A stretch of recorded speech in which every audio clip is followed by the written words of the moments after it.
Hello students, कैसे हैं आप लोग। आई होप आप लोगों की पढ़ाई बहुत अच्छी चल रही होगी। देखिए, आज से हम दृष्टि मेंटरशिप प्रोग्राम जो 2025 का है, ठीक है, इंटीग्रेटेड प्रोग्राम है। एक मिनट। हाँ, तो इसका आज आज से हम क्या करेंगे, डेली टेस्ट लगाएंगे, ठीक है। कभी 50 क्वेश्चन, कभी 60 क्वेश्चन, जैसा भी बन पड़ेगा उस तरह से। तो चलिए आइए शुरू करते हैं। देखिए, जैसे हमारा आपको पहला क्वेश्चन दिखाई दे रहा होगा कि विश्व प्रेस स्वतंत्रता सूचकांक 2024 के संदर्भ में निम्नलिखित कथनों पर विचार कीजिए।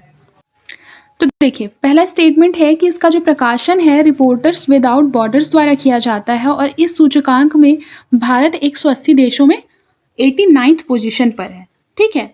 और यहाँ पे 4 ऑप्शंस दिए हुए हैं कि ओनली 1, ओनली 2, या फिर बोथ, या फिर नन। देखिए, तो इसका प्रकाशन जो है वो रिपोर्टर्स विदाउट बॉर्डर्स द्वारा किया जाता है, ये हमारा सही है। लेकिन इस सूचकांक में भारत 180 देशों में 159 पोजीशन पे है, ठीक है, 159 पोजीशन पे है, ना कि 89 पोजीशन पे। तो ये हमारा रॉन्ग हो जाएगा सेकेंड स्टेटमेंट। तो इस तरह से जो हमारा करेक्ट आंसर हो जाएगा, ये हो जाएगा ऑप्शन नंबर ए, ठीक है। और मैं आपको एक एडिशनल नॉलेज के लिए बता देती हूँ कि जो विश्व प्रेस स्वतंत्रता सूचकांक है उसमें 3 प्रथम देश कौन कौन से हैं, 3 स्थान बता देती हूँ। फर्स्ट पे हमारा नॉर्वे है, सेकंड पे डेनमार्क है और थर्ड पे हमारा स्वीडन है, ठीक है। और भारत का पोजीशन याद रखिएगा 2024 में कि 159th पोजीशन पे है भारत, ठीक है।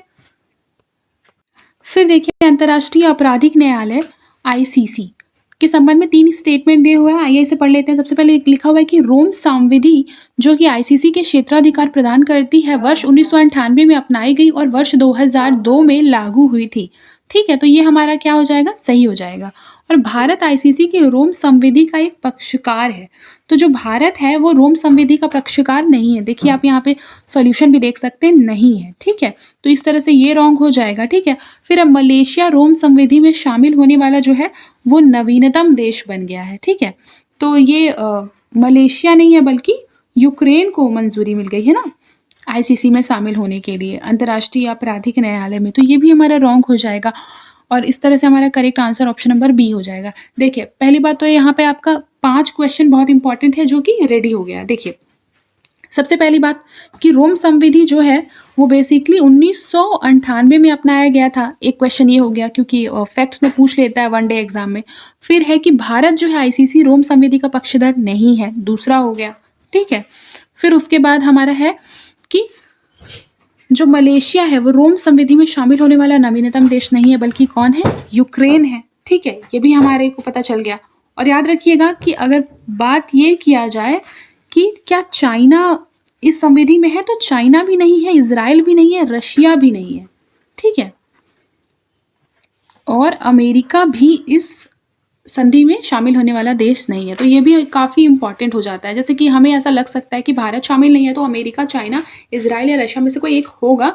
अगर ऑप्शंस में आता तो मे भी हम कंफ्यूज हो जाते, बट आज आपको पता चल गया होगा कि भारत, अमेरिका, चाइना और इजराइल और रशिया, ये इन लोगों में से कोई भी देश ने इस संधि पर हस्ताक्षर नहीं किए हैं, ठीक है। अब आगे बढ़ते हैं। फिर देखिए, निम्नलिखित में से कौन सा bank India international bullion exchange का पहला ट्रेडिंग कम क्लियरेंस सदस्य बन गया है। तो ये हमारा बन गया है भारतीय स्टेट बैंक, ठीक है। ये क्वेश्चन मतलब इंपॉर्टेंट भी है और ये UPPCS का जो एग्जाम होने वाला है, फिर CGPCS का एग्जाम होने वाला है, उसके लिए भी ये इंपॉर्टेंट है, ठीक है। फिर देखिए, लूनर पोलर एक्सप्लोरेशन मिशन, जिसे कि हम लूपेक्स के नाम से जानते हैं, ठीक है। ये बोल रहे हैं, 2 स्टेटमेंट है कि इसरो और नासा के बीच एक सहयोगात्मक चंद्र मिशन है। तो इसरो और नासा नहीं बल्कि जाक्सा के बीच है ना, जापान अंतरिक्ष एजेंसी के बीच का है लूपेक्स मिशन। और यह मिशन जो है वो उसका उद्देश्य क्या है, चंद्रमा पर जल एवं अन्य संसाधनों की खोज करना। मतलब अगर बोल सकते हैं कि अगर ऑप्शंस में रहेगा कि लूपेक्स मिशन जो है वो किससे रिलेटेड है और 4 ऑप्शंस रहेंगे, तो हमें पता होना चाहिए कि चंद्रमा से रिलेटेड है, मून से रिलेटेड है, ठीक है। तो इस तरह से ऑप्शन नंबर बी क्या हो जाएगा, इसका करेक्ट आंसर हो जाएगा, ठीक है। फिर देखिए, हाल ही में समाचारों में देखा गया नेग्लेरिया फाउलेरी क्या है, बताइए तो। नेग्लेरिया फाउलेरी क्या है, तो ये एक अमीबा है। क्या है, एक अमीबा जो कि घातक मस्तिष्क संक्रमण का कारण बन सकता है। तो बेसिकली ये क्वेश्चन भी बनाया जा सकता है कि नेग्लेरिया फाउलेरी के मतलब कारण कौन सा रोग होता है। तो बेसिकली वहाँ पे लिखा रहेगा ऑप्शंस में, जैसे कि मस्तिष्क संक्रमण हो गया, या लंग इन्फेक्शन हो गया, या फिर किडनी इन्फेक्शन हो गया। इस तरह के कुछ 4 चीज़ें लिखे रहेंगे, और हमें हमें तो पता है कि मस्तिष्क संक्रमण है ना, नेग्लेरिया फाउलेरी। तो इस तरह से जो करेक्ट आंसर हो जाएगा हमारा, क्या हो जाएगा, ऑप्शन नंबर बी। फिर आगे क्वेश्चंस देखते हैं। फिर देखिए, भारत की संविधान सभा के अध्यक्ष के संबंध में निम्नलिखित कथनों पर क्या करना है, विचार करना है। तो आइए देख लेते हैं। सबसे पहली बात दिया हुआ है कि राष्ट्रपति संविधान के प्रारूप को अंतिम रूप देने के लिए उत्तरदायी होते हैं, राष्ट्रपति। ठीक है। फिर उसके बाद लिखा है कि संविधान सभा के अध्यक्ष को भारत का पहला राष्ट्रपति चुना गया है। फिर लिखा है संविधान सभा के अध्यक्ष ने स्वतंत्र भारत के प्रथम गवर्नर जनरल के रूप में भी क्या किया था, कार्यभार संभाला था। तो देखिए, सबसे पहली बात तो देखिए, ये क्वेश्चन जो है ना काफ़ी घुमा के पूछा हुआ है। जैसे भारत के संविधान सभा के अध्यक्ष हमें भी पता है कि कौन थे, राजेंद्र प्रसाद थे। ठीक है, कौन थे, राजेंद्र प्रसाद थे। और यहाँ पे बोल रहा है कि जो राजेंद्र प्रसाद थे वही संविधान के प्रारूप को अंतिम रूप देने के लिए उत्तरदायी है। तो ये गलत है, क्योंकि प्रारूप समिति को और संविधान के जो प्रारूप था उसको अंतिम रूप किसने दिया था, डॉक्टर भीमराव अंबेडकर की अध्यक्षता में दिया गया था, क्योंकि प्रारूप समिति के अध्यक्ष तो वही थे, संविधान सभा के अध्यक्ष थे हमारे राजेंद्र प्रसाद ना। तो इस तरह से ऑप्शन नंबर ये तो ऐसे गलत हो गया। ठीक है, स्टेटमेंट 1। फिर उसके बाद है संविधान सभा के अध्यक्ष यानी कि डॉक्टर राजेंद्र प्रसाद को भारत का पहला राष्ट्रपति चुना गया था, तो ये सही है। फिर है संविधान सभा के अध्यक्ष ने स्वतंत्र भारत के प्रथम गवर्नर जनरल के रूप में कार्य किया था, तो ये गलत है। यहाँ पे बोल रहा है कि राजेंद्र प्रसाद ने क्या भारत के गवर्नर जनरल के रूप में कार्य किया था, तो गलत है। भारत के प्रथम गवर्नर जनरल के रूप में स्वतंत्र भारत, यहाँ भी याद रखिएगा, यहाँ लिखा है स्वतंत्र भारत, वो हमें पता है कि सी राजगोपालाचारी ने किया था। और याद रखिएगा कि स्वतंत्र भारत के पहले गवर्नर जनरल अगर ब्रिटिशर्स में पूछा जाए तो लॉर्ड माउंटबेटन थे। फिर उनके पश्चात अगर स्वतंत्र भारत में अगर भारतीय में पूछा गया तो वो हमारे सी राजगोपालाचारी जी थे। ठीक है, तो इस तरह से हमारा ये भी रॉन्ग हो जाएगा। तो ये जो ओनली जो 2 है ना वो सही होगा, ओनली 2। ठीक है।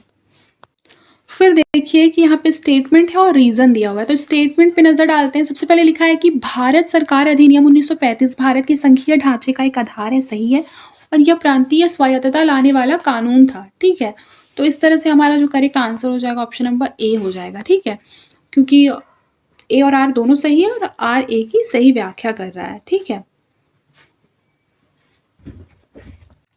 फिर संविधान सभा के संबंध में निम्नलिखित कथनों पर विचार करना, आइए देख लेते हैं क्या बोल रहा है। सबसे पहली बात तो यहाँ पे लिखा हुआ है कि अपनी स्थापना के समय से ही यह पूर्णतः संप्रभु सभा थी। ठीक है, तो ये जो है ये हमारा रॉन्ग हो जाएगा। ठीक है, क्योंकि स्थापना के समय से ही ये पूरी तरीके से संप्रभु सभा नहीं थी। ठीक है। फिर उसके बाद अगर बात किया जाए कि इसमें ब्रिटिश भारत और रियासतों के प्रतिनिधि शामिल थे, तो शामिल थे। फिर उसके बाद है कि वर्ष 1952 के चुनाव तक यह एक अनंतिम विधायिका के रूप में कार्य करता रहा था, तो ये भी हमारा सही हो जाएगा। तो इस तरह से ऑप्शन नंबर बी क्या हो जाएगा, हमारा करेक्ट आंसर हो जाएगा। ठीक है। फिर ये काफ़ी अच्छा क्वेश्चन दिया हुआ है और काफ़ी इजी क्वेश्चन है और इम्पॉर्टेंट भी है। ठीक है, क्या दिया हुआ है कि भारतीय संवैधानिक विकास से संबंधित निम्नलिखित घटनाओं पर विचार करना है, जिसमें कि रेगुलेटिंग एक्ट दिया हुआ है, मार्ले मिंटो सुधार, मॉन्टेग्यू चेम्सफोर्ड सुधार और भारत सरकार अधिनियम 1935। ठीक है, और बोल रहा है कि सही कालानुक्रमिक अनुसार क्या करना है, क्रम सजाना। देखिए, रेगुलेटिंग एक्ट हमें पता है 1773, मार्ले मिंटो हमें पता होना चाहिए कि 1909 में हुआ था मार्ले मिंटो, मॉन्टेग्यू चेम्सफोर्ड हमें पता है 1919, और ये हमारा 1935। तो इस तरह से हमारा क्रम हो जाएगा 1 2 3 4, मतलब ऑप्शन नंबर ए। देखिए, उद्देश्य प्रस्ताव के बारे में 2 स्टेटमेंट है। सबसे पहले तो इसने सभी नागरिकों को मौलिक अधिकारों की गारंटी प्रदान की। ठीक है, तो देखिए उद्देश्य प्रस्ताव के कारण जो हमें मौलिक अधिकार मिला ये हमारा सही नहीं है। ठीक है, ये तो हमारा अलग भाग है, भाग 3 में है ना मौलिक अधिकार। ठीक है, प्रस्तावना को जो कि भागे ने उद्देश्य प्रस्ताव के माध्यम से प्रस्तावना का रूपरेखा तैयार किया गया है, ये हमारा सही है। मतलब उद्देश्य प्रस्ताव इज रिलेटेड विद दी प्रस्तावना। उद्देश्य प्रस्ताव किसने पेश किया था बताइए, बिल्कुल सही, जवाहरलाल नेहरू ने। इस तरह से हमारा ऑप्शन नंबर बी सही हो जाएगा, ओनली 2, और बाकी एक क्या हो जाएगा हमारा रॉन्ग है। आगे बढ़ते हैं। हाँ, एक चीज़ और देख लीजिए, देखिए कि अगर कोई आपसे पूछे कि जवाहरलाल नेहरू द्वारा उद्देश्य प्रस्ताव जो है वो कब पारित किया गया था, मतलब कब बेसिकली क्या किया गया था, कब रेडी किया गया था ना, तो देखिए ये पारित किया गया था 13 दिसंबर 1946 को, ठीक है।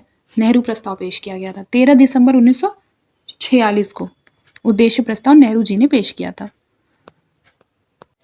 फिर ये क्वेश्चन भी काफ़ी अच्छा दिख रहा है कि भारतीय संविधान संशोधन प्रक्रिया, ठीक है, भारतीय संविधान की संशोधन प्रक्रिया के विषय में है 3 स्टेटमेंट। आइए पहले तीनों को अच्छी तरह से पढ़ते हैं। देखिए, भारतीय संविधान नम्य है क्योंकि यह संसद को साधारण बहुमत के माध्यम से संविधान के किसी भी भाग में संशोधन करने की अनुमति प्रदान करता है। तो ये हमारा रॉन्ग है, क्योंकि भारतीय संविधान नम्य और कठोर दोनों का क्या है, मिश्रण है। नम्य यानी क्या होता है, लचीला होता है।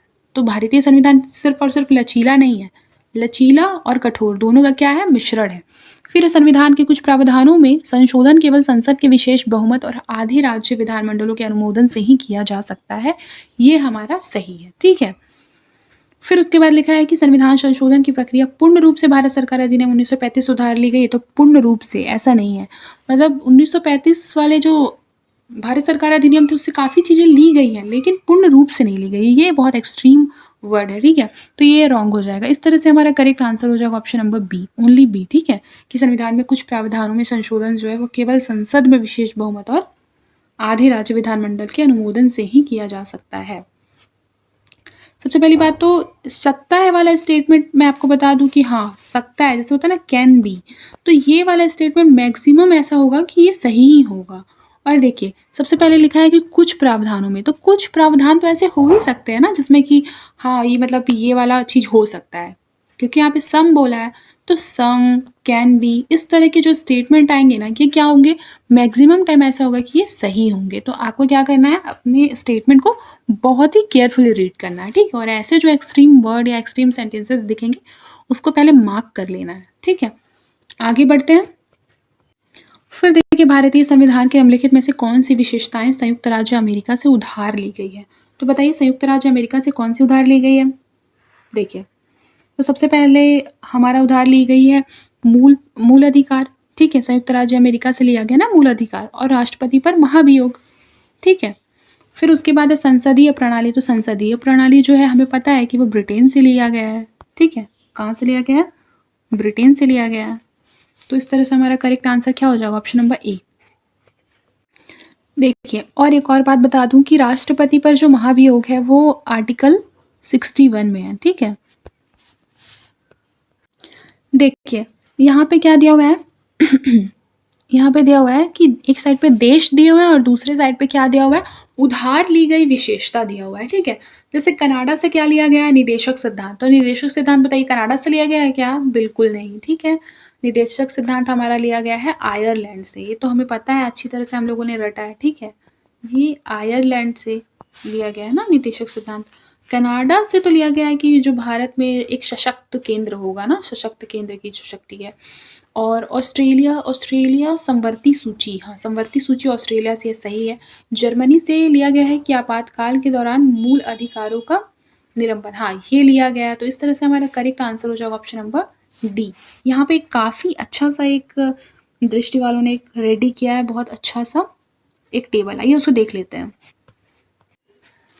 देखिए, संविधान के स्रोत दिया हुआ है ना, कि हमारे संविधान का जो कौन कौन सा भाग है उसके स्रोत क्या क्या है, उसे कहाँ से लिया गया है, ठीक है। तो देखिए, भारत सरकार अधिनियम 1935 से क्या क्या लिया गया है ये हमें याद भी हो जाएगा, और अब आज ही हमें याद करना है इसे, ठीक है। तो आप लोग एकदम पेशेंस के साथ बैठ के, ठीक है। देखिए, जो संघीय तंत्र है वो हमारा लिया गया भारत शासन अधिनियम 1935 से। फिर राज्यपाल का कार्यालय, ये भी लिया गया है हमारा भारत शासन अधिनियम 1935 से।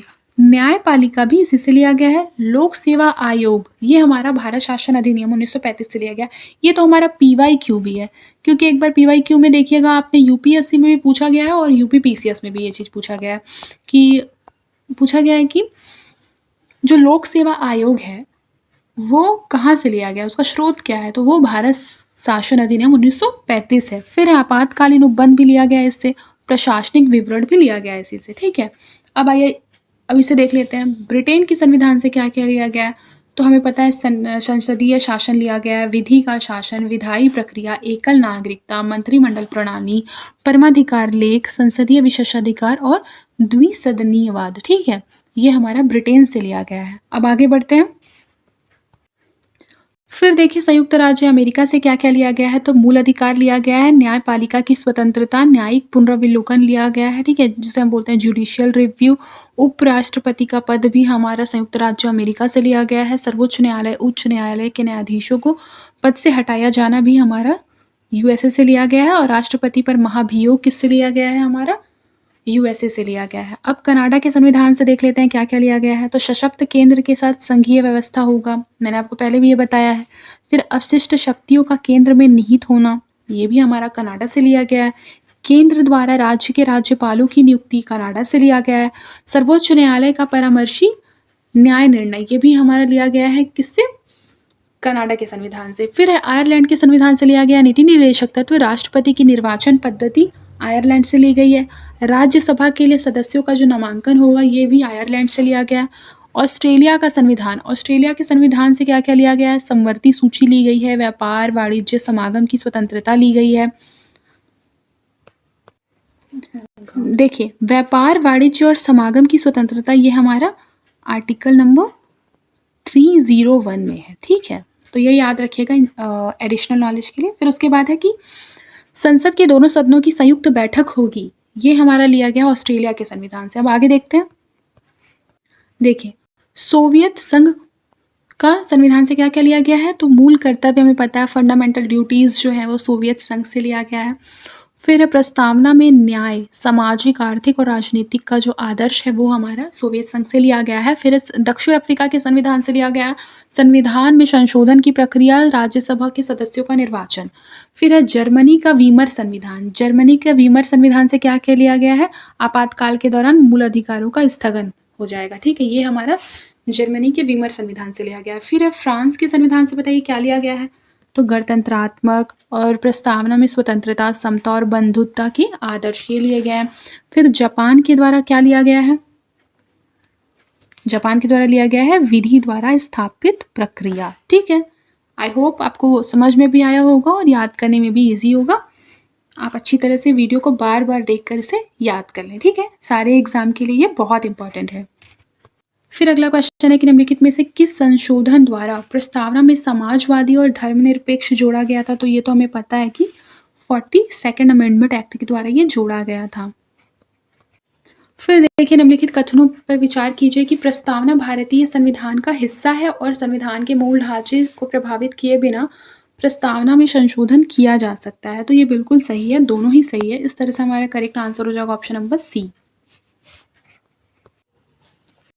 निम्नलिखित में से कौन सा अनुच्छेद नए राज्यों के गठन एवं मौजूदा राज्यों की सीमाओं में परिवर्तन से संबंधित है? तो ये हमारा हो जाएगा आर्टिकल नंबर 3 जो है वो नए राज्यों के गठन एवं मौजूदा राज्यों की सीमाओं में परिवर्तन से संबंधित है। फिर देखिए भारत में केंद्र शासित प्रदेशों के शासन के संदर्भ में निम्नलिखित कथनों पर विचार करना है, ठीक है? तो आइए देखते हैं। सबसे पहले तो संघ राज्य क्षेत्रों का प्रशासन प्रत्यक्ष रूप से केंद्र सरकार द्वारा किया जाता है, ठीक है? तो ये हमारा सही है। सभी केंद्र शासित प्रदेशों की अपनी विधान सीमाएं हैं, तो ये सही नहीं है। फिर संसद संविधान संशोधन की आवश्यकता के बिना केंद्र शासित प्रदेशों का निर्माण या संशोधन कर सकती है, ठीक है? तो ये भी सही है। इस तरह से ऑप्शन नंबर बी क्या हो जाएगा? हमारा करेक्ट आंसर हो जाएगा।